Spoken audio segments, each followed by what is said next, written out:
This is Classics You Slept Through, The Metamorphosis by Franz Kafka, second half of Chapter 2 and Chapter 3. For the first 14 days, Gregor's parents could not bring themselves to come into the room to see him. He would often hear them say how they appreciated all the new work his sister was doing, even though, before, they had seen her as a girl who was somewhat useless and frequently been annoyed with her. But now the two of them, father and mother, would often both wait outside the door of Gregor's room while his sister tidied up in there, and as soon as she went out again, she would have to tell them exactly how everything looked, what Gregor had eaten, how he'd behaved this time, and whether, perhaps, any slight improvement could be seen. His mother also wanted to go in and visit Gregor relatively soon, but his father and sister at first persuaded her against it. Gregor listened very closely to all of this and approved fully. Later, though she had to be held back by force, which made her call out, "Let me go and see Gregor. He is my unfortunate son. Can't you understand? I have to see him." And Gregor would think to himself that maybe it would be better if his mother came in. Not every day, of course, but one day a week, perhaps. She could understand everything much better than his sister, who, for all her courage, was still just a child after all, and really might not have had an adult's appreciation of the burdensome job she had undertaken. Gregor's wish to see his mother was soon realized. Out of consideration for his parents, Gregor wanted to avoid being seen at the window during the day. The few square meters of floor did not give him much room to crawl about. It was hard just to lie quietly through the night. His food stopped giving him any pleasure at all, and so, to entertain himself, he got into the habit of crawling up and down the walls and ceiling. He was especially fond of hanging from the ceiling. It was quite different from lying on the floor. He could breathe more freely. His body had a light swing to it, and up there, relaxed and almost happy, it might happen he would surprise even himself by letting go of the ceiling and landing on the floor with a crash. But now, of course, he had far better control of his body than before, and even with a fall as great as that, caused himself no damage.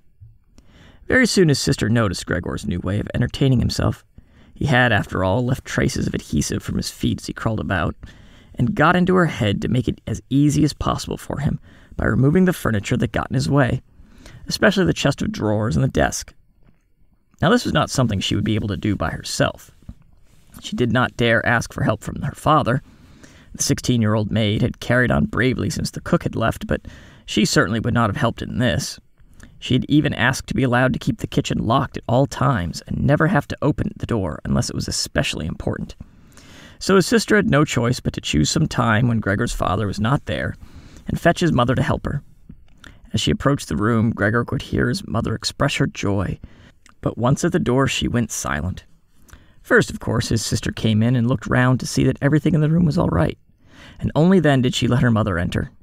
Gregor had hurriedly pulled the sheet down lower over the couch and put more folds into it so that everything really looked as if it had just been thrown down by chance. Gregor also refrained, this time, from spying out from under the sheet.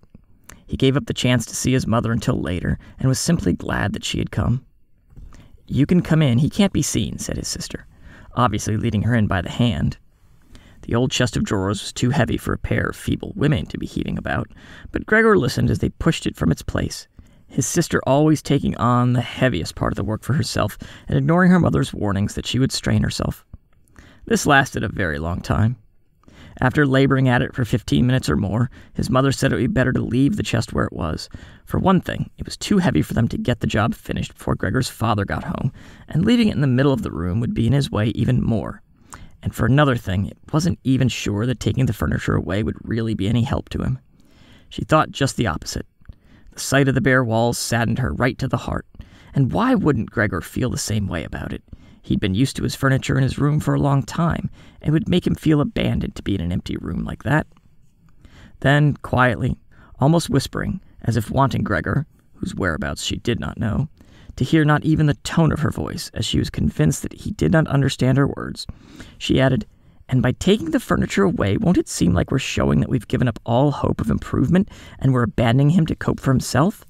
I think it'd be best to leave the room exactly the way it was before, so that when Gregor comes back to us again, he'll find everything unchanged, and he'll be able to forget the time in between all the easier."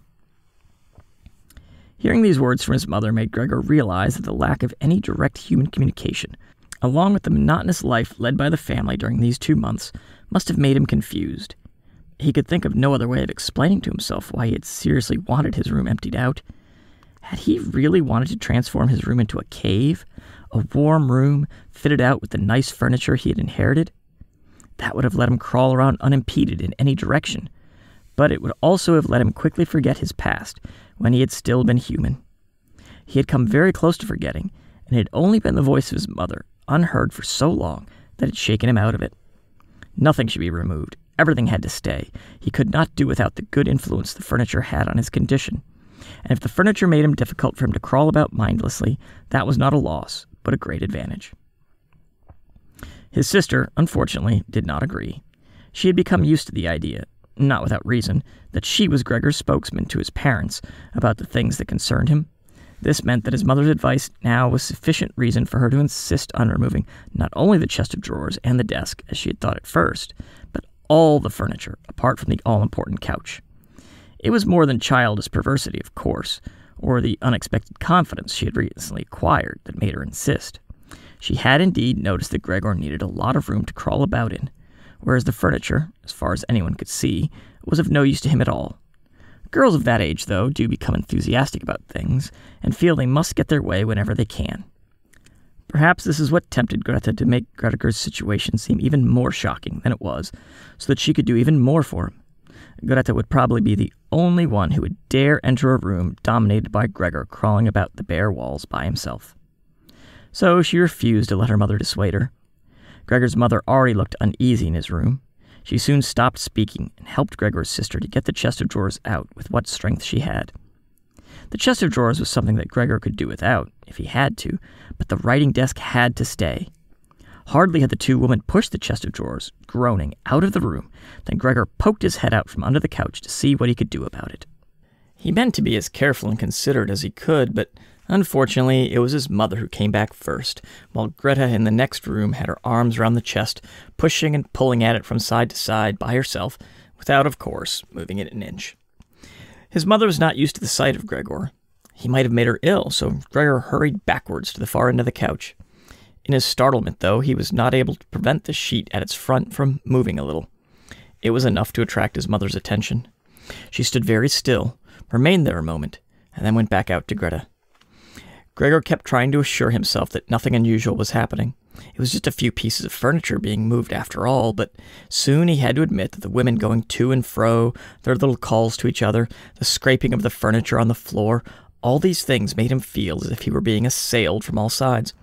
With his head and legs pulled in against him and his body pressed to the floor, he was forced to admit to himself that he could not stand all of this much longer. They were emptying his room out, taking away everything that was dear to him. They had already taken out the chest containing his fret straw and other tools. Now they threatened to remove the writing desk, with its place clearly worn into the floor. The desk where he had done his homework as a business trainee at high school, even when he had been at infant school. He really could not wait any longer to see whether the two women's intentions were good. He had nearly forgotten they were there anyway, as they were now too tired to say anything while they worked, and he could only hear their feet as they stepped heavily on the floor. So, while the women were leaned against the desk in the other room, catching their breath, he sallied out, changing direction 4 times, not knowing what he should say first before his attention was suddenly caught by the picture on the wall, which was already denuded of everything else that had been on it, of the lady dressed in copious fur. He hurried up onto the picture and pressed himself against its glass. It held him firmly and felt good on his hot belly. This picture, at least, now totally covered by Gregor, would certainly be taken away by no one. He turned his head to face the door into the living room so that he could watch the women when they came back. They had not allowed themselves a long rest and came back quite soon. Greta had put her arm around her mother and was nearly carrying her. "What shall we take now, then?" said Greta, and looked around. Her eyes met those of Gregor on the wall. Perhaps only because her mother was there, she remained calm, bent her face to her so that she would not look round, and said, albeit hurriedly and with a tremor in her voice, "Come on, let's go back to the living room for a while." Gregor could see what Greta had in mind. She wanted to take her mother somewhere safe and then chase him down from the wall. Well, she could certainly try it. He sat unyielding on his picture. He would rather jump at Greta's face. But Greta's words had made her mother quite worried. She stepped to one side, saw the enormous brown patch against the flowers of the wallpaper, and before she even realized it was Gregor that she saw, screamed, "Oh God! Oh God!" Arms outstretched, she fell onto the couch, as if she had given up everything, and stayed there immobile. "Gregor!" shouted his sister. glowering at him and shaking her fist. That was the first word she had spoken to him directly since his transformation. She ran into the other room to fetch some kind of smelling salts to bring her mother out of her faint. Gregor wanted to help too. He could save his picture later, although he stuck fast to the glass and had to pull himself off by force. Then he too ran into the next room, as if he could advise his sister like in the old days. But he had to just stand behind her doing nothing. She was looking into various bottles. He startled her when she turned round. A bottle fell to the ground and broke. A splinter cut Gregor's face.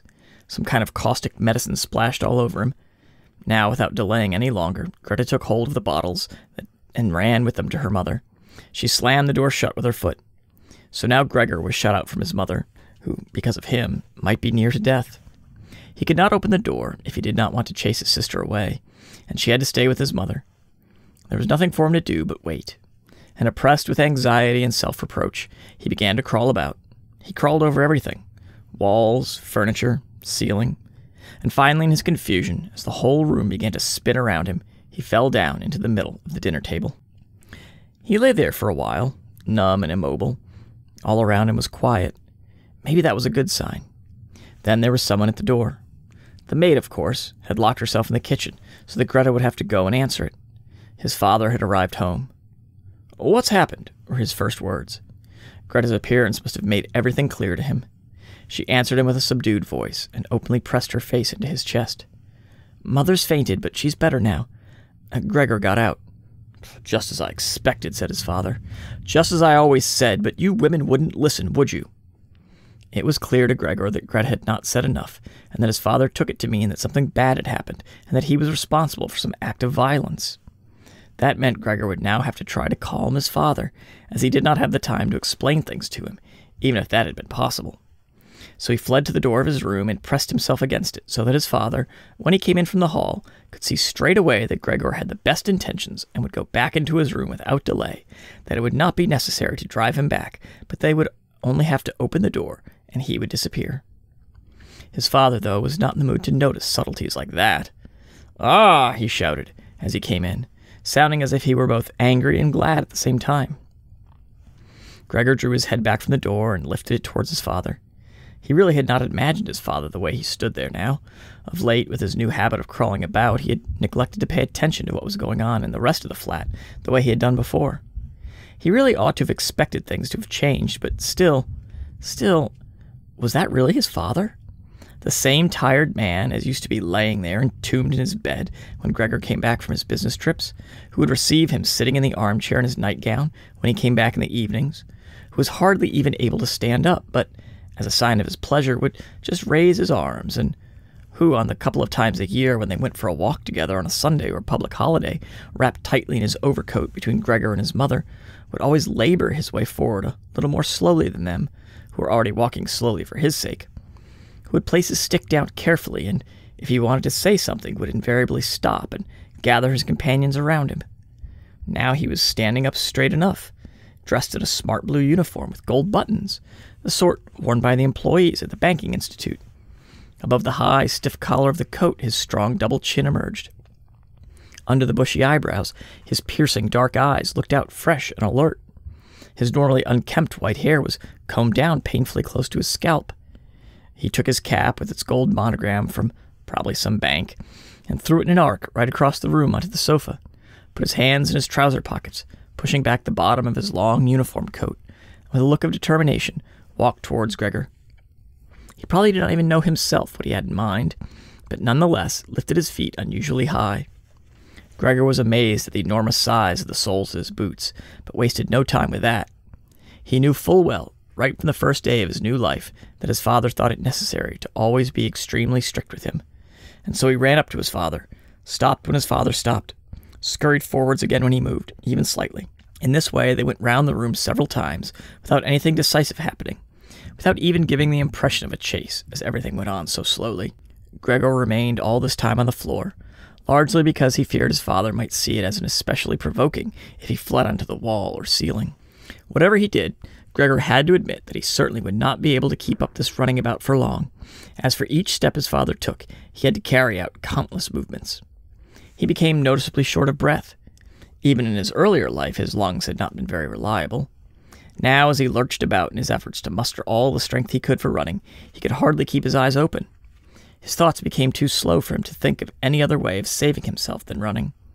He almost forgot the walls were there for him to use, although here they were concealed behind carefully carved furniture, full of notches and protrusions. Then, right beside him, lightly tossed, something flew down and rolled in front of him. It was an apple. Then another one immediately flew at him. Gregor froze in shock. There was no longer any point in running, as his father had decided to bombard him. He had filled his pockets with fruit from the bowl on the sideboard, and now, without even taking the time for careful aim, threw one apple after another. These little red apples rolled about on the floor, knocking into each other as if they had electric motors. An apple thrown without much force glanced against Gregor's back and slid off without doing any harm. Another one, however, immediately following it, hit squarely and lodged in his back. Gregor wanted to drag himself away, as if he could remove the surprising, the incredible pain by changing his position. But he felt as if nailed to the spot and spread himself out, all his senses in confusion. The last thing he saw was the door of his room being pulled open. His sister was screaming. His mother ran out in front of her in her blouse, as his sister had taken off some of her clothes as she had fainted to make it easier for her to breathe. She ran to his father, her skirts unfastening and sliding one after another to the ground, stumbling over the skirts as she pushed herself to his father, her arms around him, uniting herself with him totally.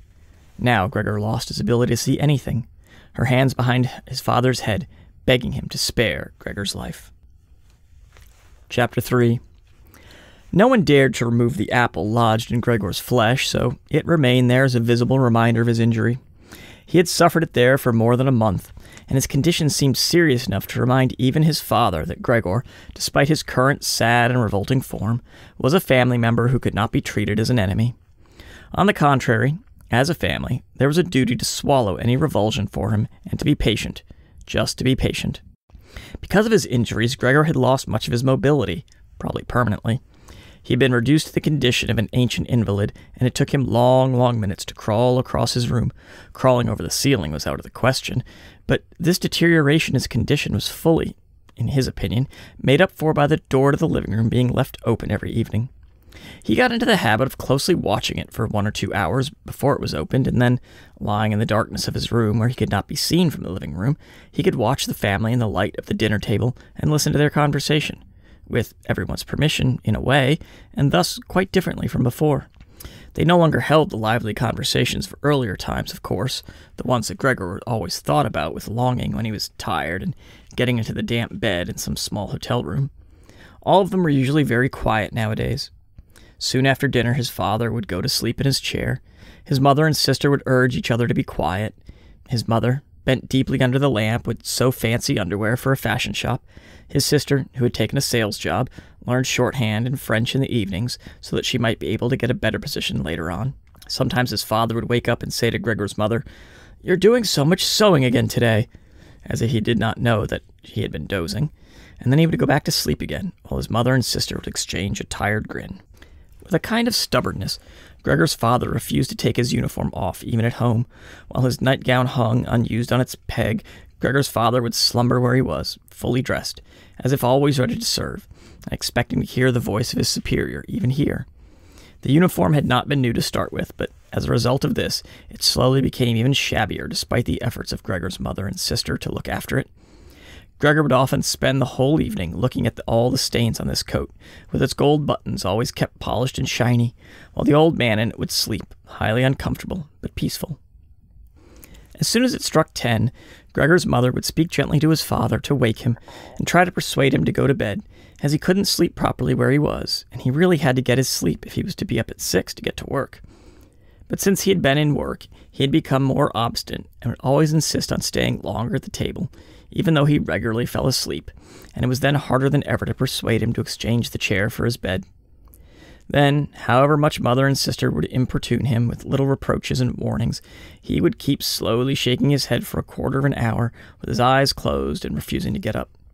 Gregor's mother would tug at his sleeve, whisper endearments into his ear. Gregor's sister would leave her work and help her mother, but nothing would have any effect on him. He would just sink deeper into his chair. Only when the two women took him under their arms, he would abruptly open his eyes, look at them one after the other, and say, "What a life! This is what peace I get in my old age." And supported by the two women, he would lift himself up carefully as if he were carrying the greatest load himself, let the women take him to the door, send them off, and carry on by himself, while Gregor's mother would throw down her needle and his sister her pen so that they could run after his father and continue being of help to him. Who, in this tired and overworked family, would have had time to give more attention to Gregor than was absolutely necessary?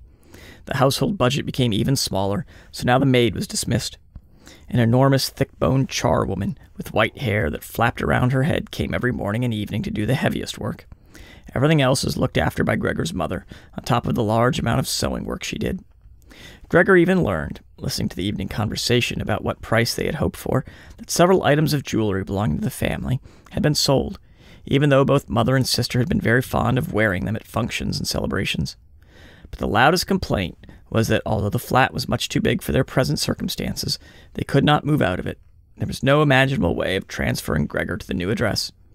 He could see quite well, though, that there were more reasons than consideration for him that made it difficult for them to move. It would have been quite easy to transport him in any suitable crate with a few air holes in it.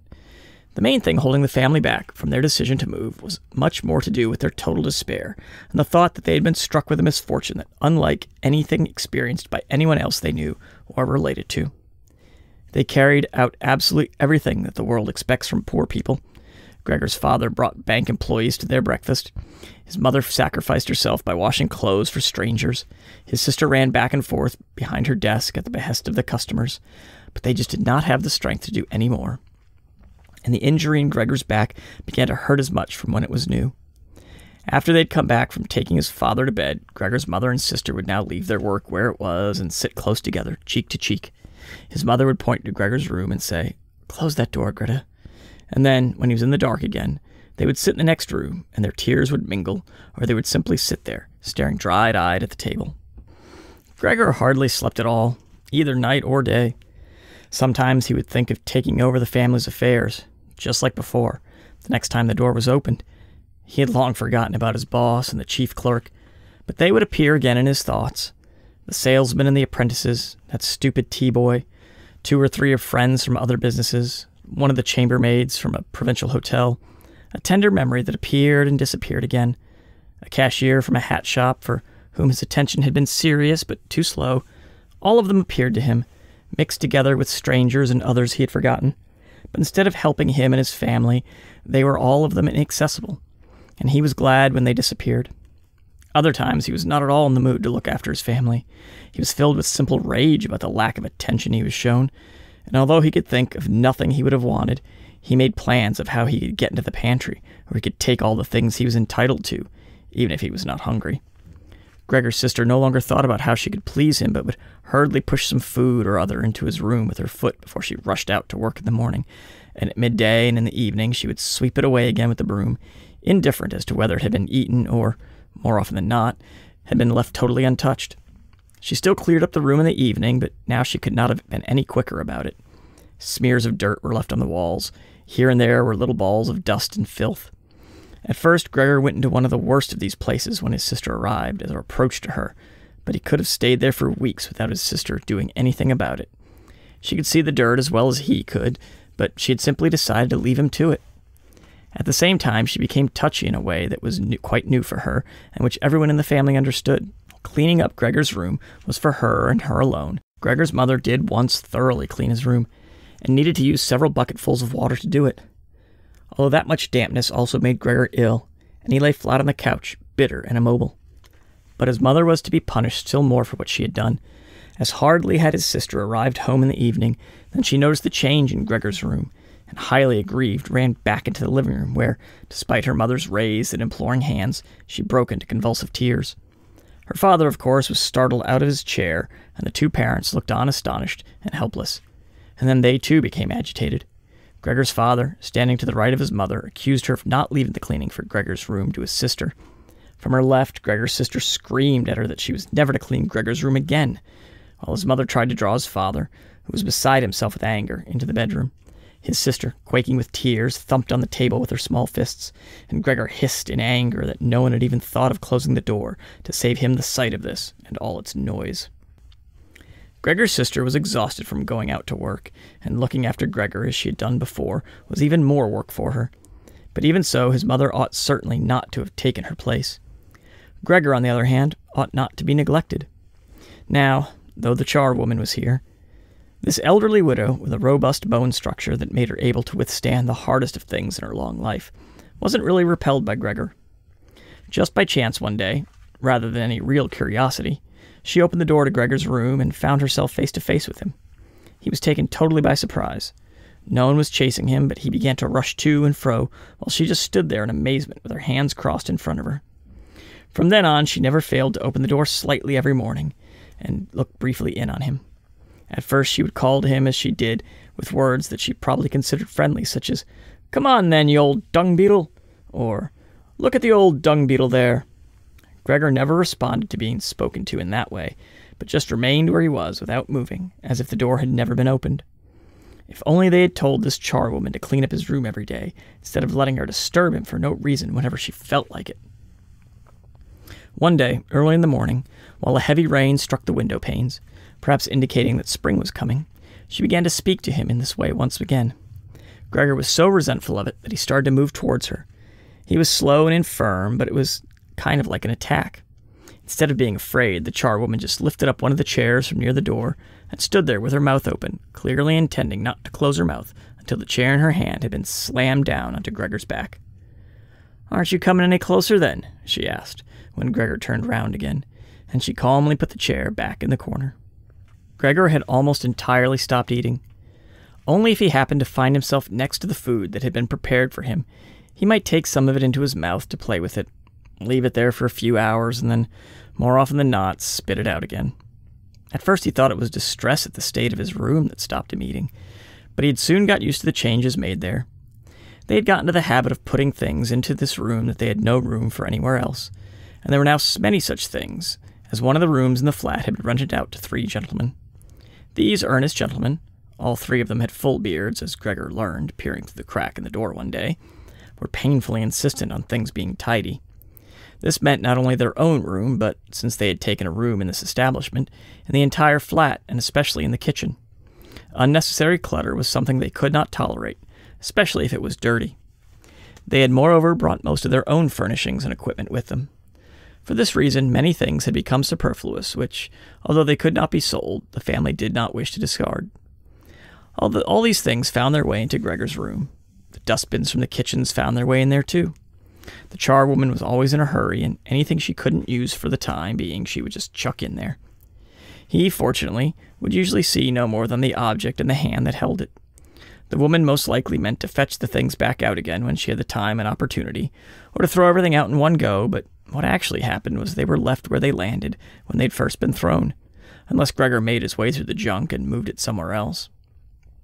At first he moved it because, with no other room free, where could he crawl about? He was forced to, but later on he came to enjoy it, although moving it about in that way left him sad and tired to death, and he would remain immobile for hours afterwards. The gentleman who rented the room would sometimes take their evening meal at home in the living room that was used by everyone, and so the door to this room was often kept closed in the evening. But Gregor found it easy to give up having the door open. He had, after all, often failed to make use of it when it was open, and without the family having noticed it, lain in his room in the darkest corner. One time, though, the charwoman left the door to the living room slightly open, and it remained open when the gentleman who rented the room came in the evening, and the light was put on. They sat up at the table where formerly Gregor had taken his meals with his father and mother. They unfolded the serviettes and picked up the knives and forks. Gregor's mother immediately appeared in the doorway with a dish of meat, and soon behind her came his sister with a dish piled high with potatoes. The food was steaming and filled the room with its smell. The gentleman bent over the dishes set in front of them, as if they wanted to test the food before eating it, and the gentleman in the middle, who seemed to count as an authority for the other 2, did indeed cut off a piece of meat while it was still in its dish, clearly wishing to establish whether it was sufficiently cooked or whether it should be sent back to the kitchen. It was to his satisfaction, and Gregor's mother and sister, who had been looking on anxiously, began to breathe again and smiled. The family themselves ate in the kitchen. Nonetheless, Gregor's father came into the living room before he went into the kitchen, bowed once with his cap in his hand, and did his round of the table. The gentlemen stood as one and mumbled something into their beards. Then, once they were alone, they ate in near perfect silence. It seemed remarkable to Gregor that above all the various noises of eating, their chewing teeth could still be heard, as if they wanted to show Gregor that you need teeth in order to eat, and it was not possible to perform anything with jaws that are toothless, however nice they might be. "I'd like to eat something," said Gregor anxiously, "but not anything like they're eating. They do feed themselves, and here I am, dying." Throughout all this time, Gregor could not have remembered having heard the violin being played, but this evening it began to be heard from the kitchen. The three gentlemen had already finished their meal. The one in the middle had produced a newspaper, given a page to each of the others, and now they leant back in their chairs, reading them and smoking. When the violin began playing, they became attentive, stood up and went on tiptoe over to the door of the hallway, where they stood pressed against each other. Someone must have heard them in the kitchen, as Gregor's father called out, "Is the playing perhaps unpleasant for the gentlemen? We can stop it straight away." "On the contrary," said the middle gentleman. "Would the young lady not like to come in and play for us here in the room, where it is, after all, much more cozy and comfortable?" "Oh, yes, we'd love to," called back Gregor's father, as if he had been the violin player himself. The gentleman stepped back into the room and waited. Gregor's father soon appeared with the music stand, his mother with the music, and his sister with the violin. She calmly prepared everything for her to begin playing. His parents, who had never rented a room out before, and therefore showed an exaggerated courtesy towards the three gentlemen, did not even dare to sit on their own chairs. His father leant against the door with his right hand pushed in between two buttons on his uniform coat. His mother, though, was offered a seat by one of the gentlemen and sat, leaving the chair where the gentleman happened to have placed it, out of the way in the corner. His sister began to play. Father and mother paid close attention, one on each side, to the movements of her hands. Drawn in by the playing, Gregor had dared to come forward a little, and already had his head in the living room. Before, he had taken great pride in how considerate he was, but now it hardly occurred to him that he had become so thoughtless about the others. What's more, there was now all the more reason to keep himself hidden, as he was covered in the dust that lay everywhere in his room, and flew up at the slightest movement. He carried threads, hairs, and remains of food about on his back and sides. He was much too indifferent to everything now to lay on his back and wipe himself on the carpet like he had used to do several times a day. And despite this condition, he was not too shy to move forward a little onto the immaculate floor of the living room. No one noticed him, though. The family was totally preoccupied with the violin playing. At first, the three gentlemen had put their hands in their pockets and come up far too close behind the music stand to look at all the notes being played, and they must have disturbed Gregor's sister. But soon, in contrast with the family, they withdrew back to the window with their heads sunk and talking to each other at half volume, and they stayed by the window while Gregor's father observed them anxiously. It really now seemed very obvious that they had expected to hear some beautiful or entertaining violin playing, but had been disappointed, and they had had enough of the whole performance, and it was now only out of politeness that they allowed their peace to be disturbed. It was especially unnerving, the way they all blew the smoke from their cigarettes upward from their mouths and noses. Yet Gregor's sister was playing so beautifully. Her face was leant to one side, following the lines of music with a careful and melancholy expression. Gregor crawled a little further forward, keeping his head close to the ground so that he could meet her eyes if the chance came. Was he an animal if music could captivate him so? It seemed to him that he was being shown the way to the unknown nourishment he had been yearning for. He was determined to make his way forward to his sister and tug at her skirt to show her she might come into his room with her violin, as no one appreciated her playing here as much as he would. He never wanted to let her out of his room, not while he lived anyway. His shocking appearance should, for once, be of some use to him. He wanted to be at every door of his room at once to hiss and spit at the attackers. His sister should not be forced to stay with him, though, but stay of her own free will.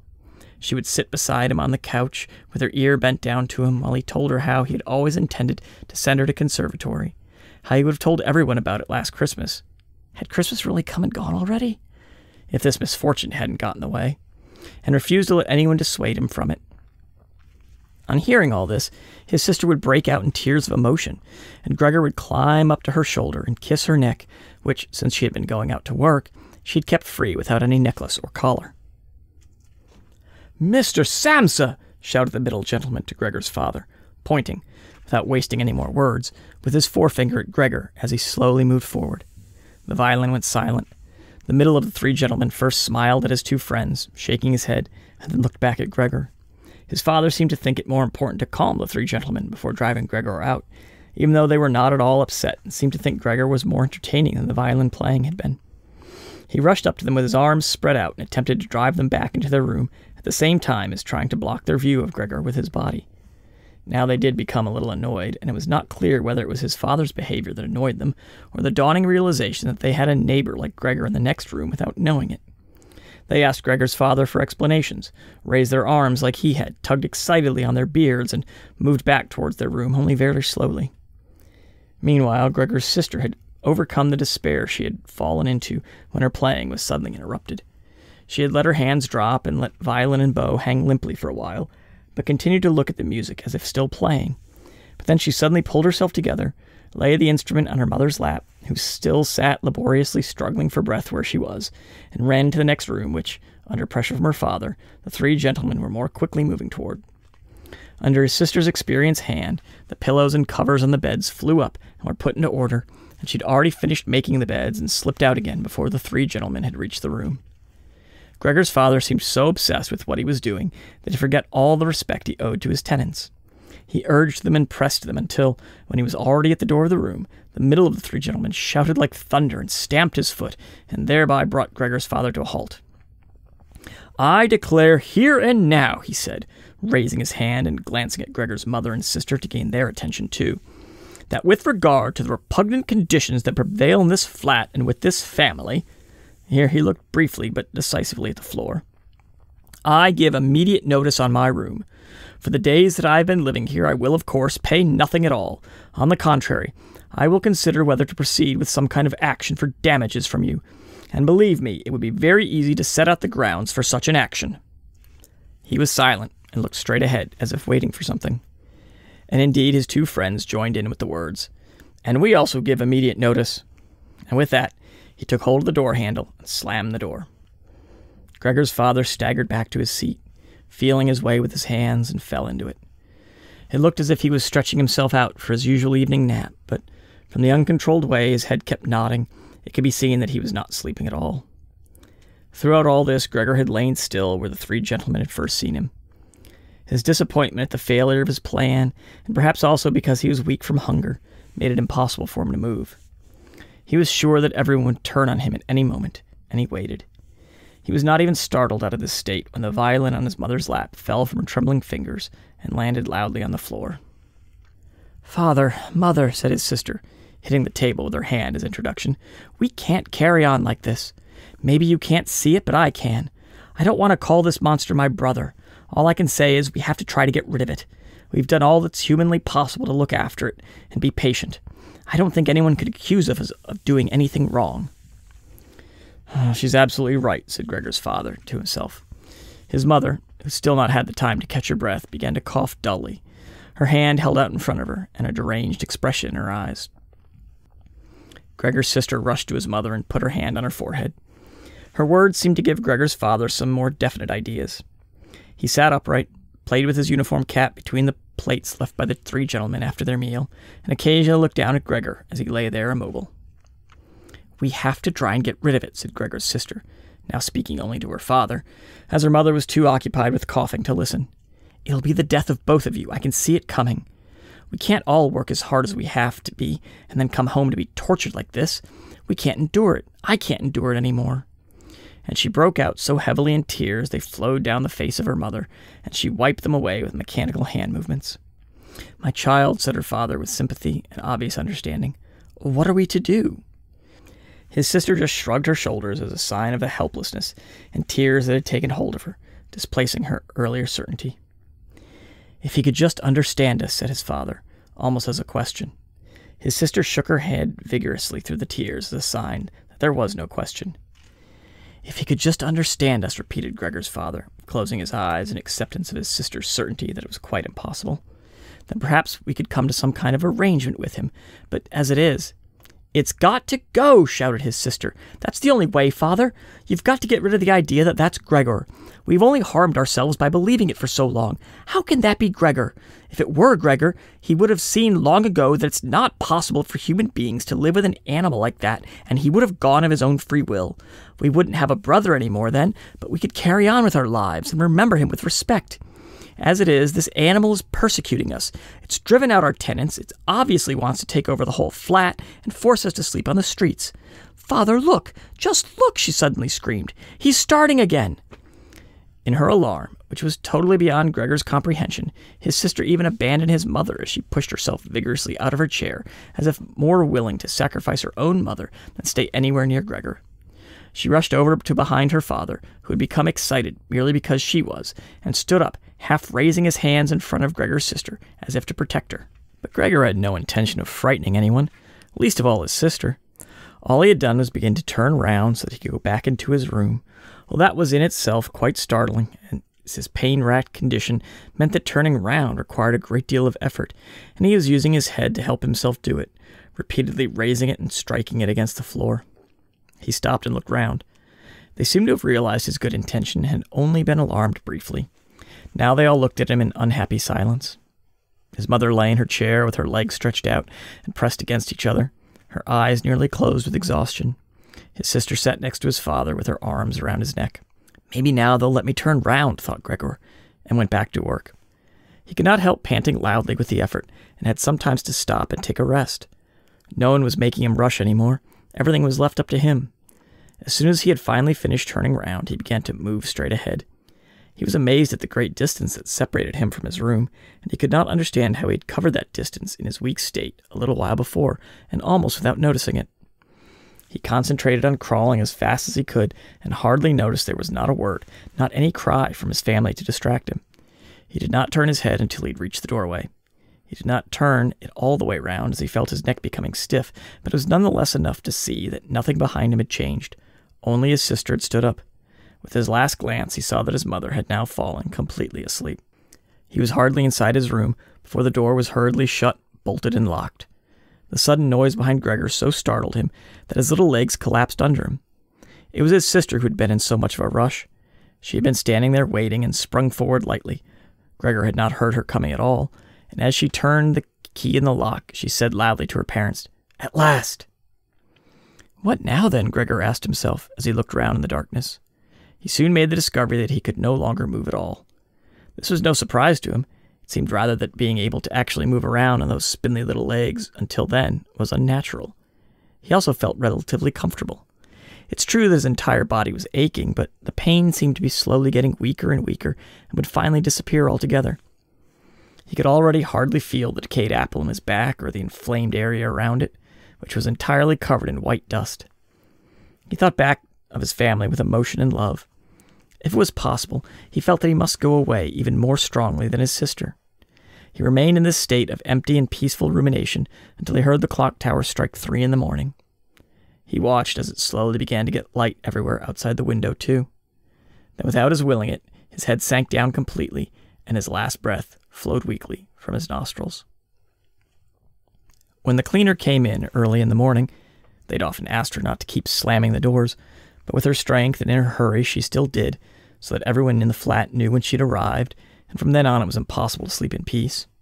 She made her usual brief look in on Gregor, and at first found nothing special. She thought he was laying there so still on purpose, playing the martyr. She attributed all possible understanding to him. She happened to be holding the long broom in her hand, so she tried to tickle Gregor with it from the doorway. When she had no success with that, she tried to make a nuisance of herself and poked at him a little, and only when she found that she could shove him across the floor with no resistance at all did she start to pay attention.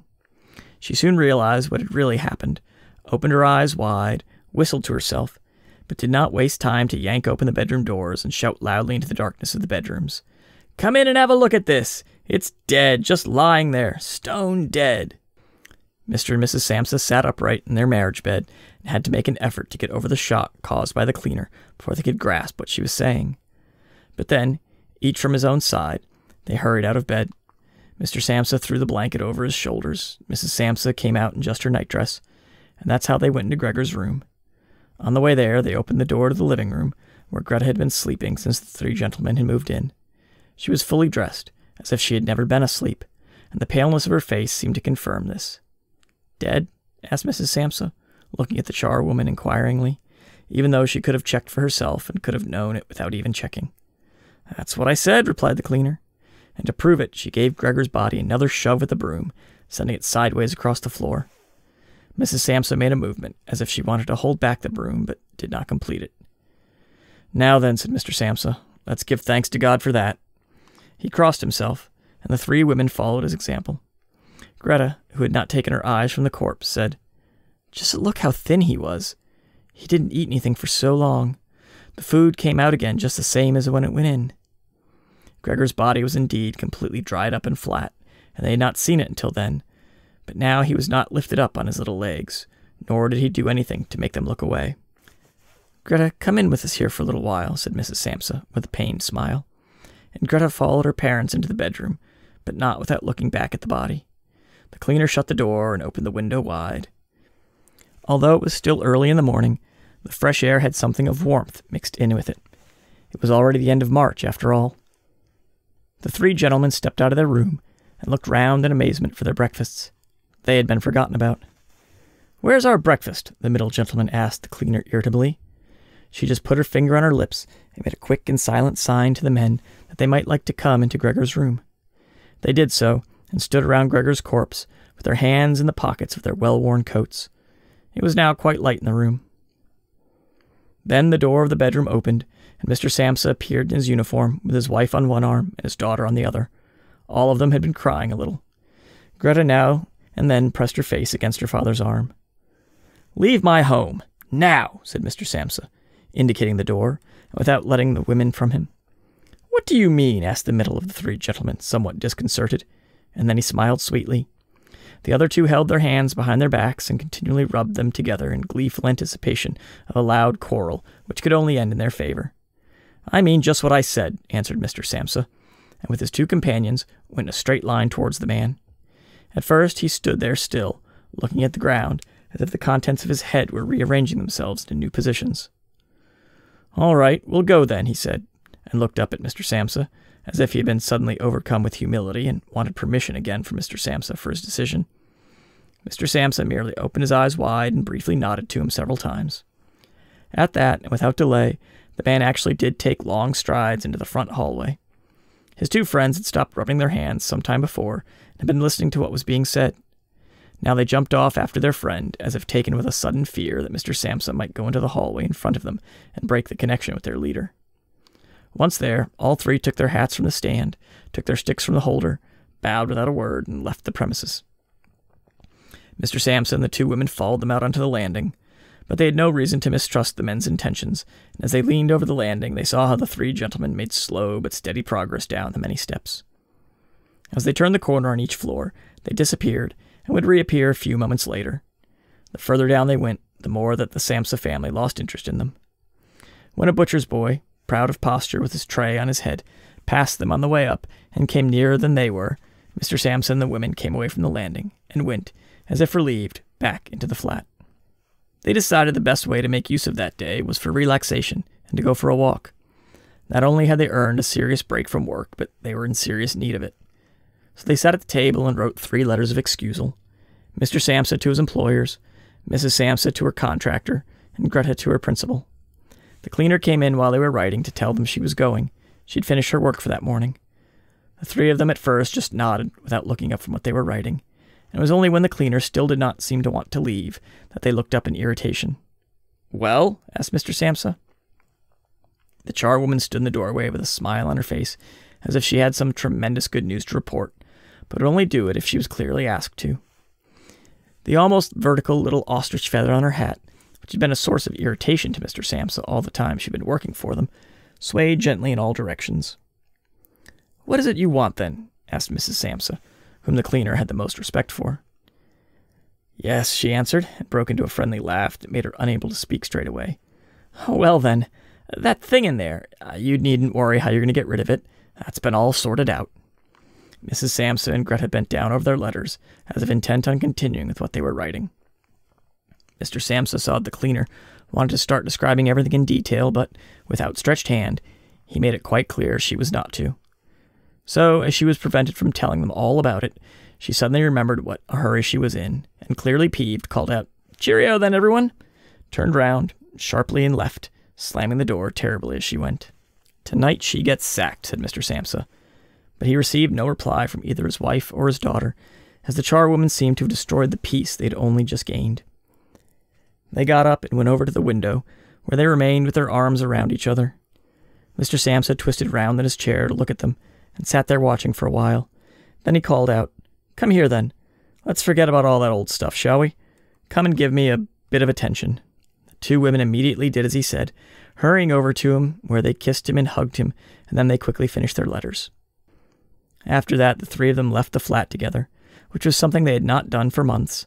They took the tram out to the open country outside the town. They had the tram, filled with warm sunshine, all to themselves.